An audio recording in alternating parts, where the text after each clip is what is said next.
Eu queria que você meditasse um pouco comigo aqui no que Paulo diz na sua carta aos Romanos, capítulo 5, versículo 18.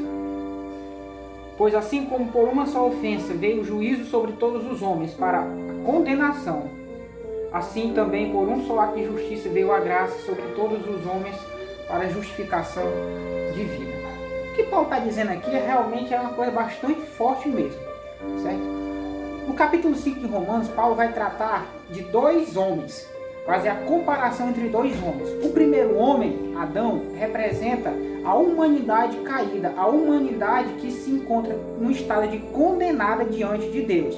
A pergunta agora é, como a humanidade se tornou condenada diante de Deus? Como os homens se tornaram dignos de condenação, dignos da perdição diante de Deus? Para isso nós temos que voltar um pouco lá para Gênesis, na criação. Quando Deus criou todas as coisas, quando Deus fez tudo, Ele fez tudo perfeito. Quando Ele deu ali o domínio para que Adão dominasse sobre toda a criação, tudo era perfeito. Deus apenas impôs uma regra, que ele não poderia comer do fruto da árvore do conhecimento do bem e do mal, porque certamente no dia que ele comesse, ele morreria. Esse foi o único mandamento. Pois bem, Adão sendo livre, por livre e espontânea vontade, ele escolheu desobedecer a Deus.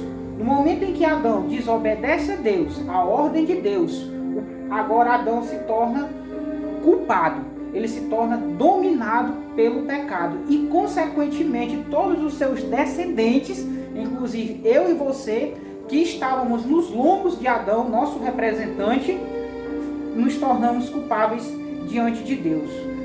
O pecado de Adão aqui, a ofensa que Paulo fala aqui, é muito mais do que um ato.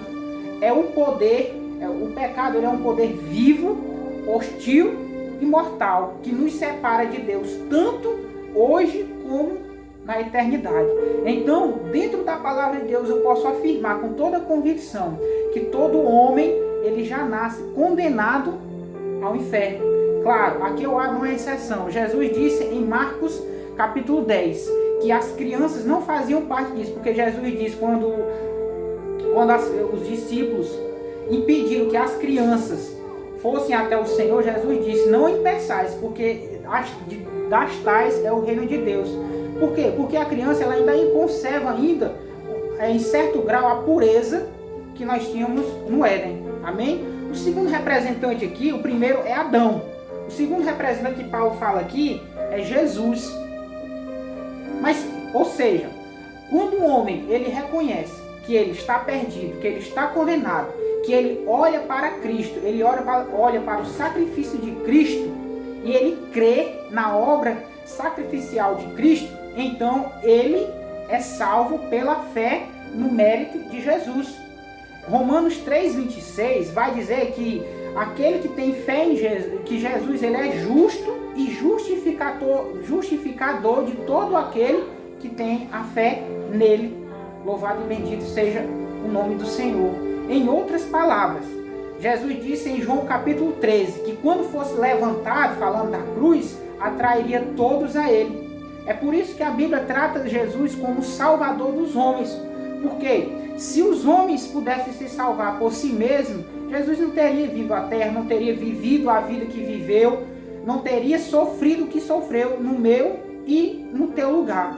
A questão aqui é, se você vai crer, quando eu falo crer, eu não estou falando de acreditar, eu estou falando, a palavra crer, ela é muito mais profunda do que isso. Significa acreditar e obedecer a sua palavra.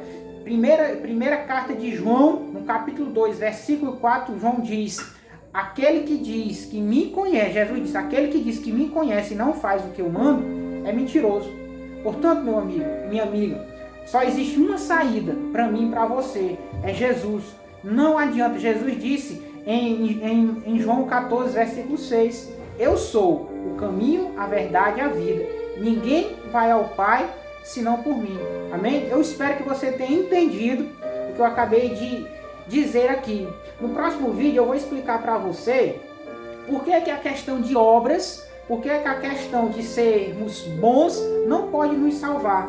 Louvado seja Deus, certo? Então, até a próxima. Se Deus quiser, que Deus abençoe a sua vida em nome de Jesus.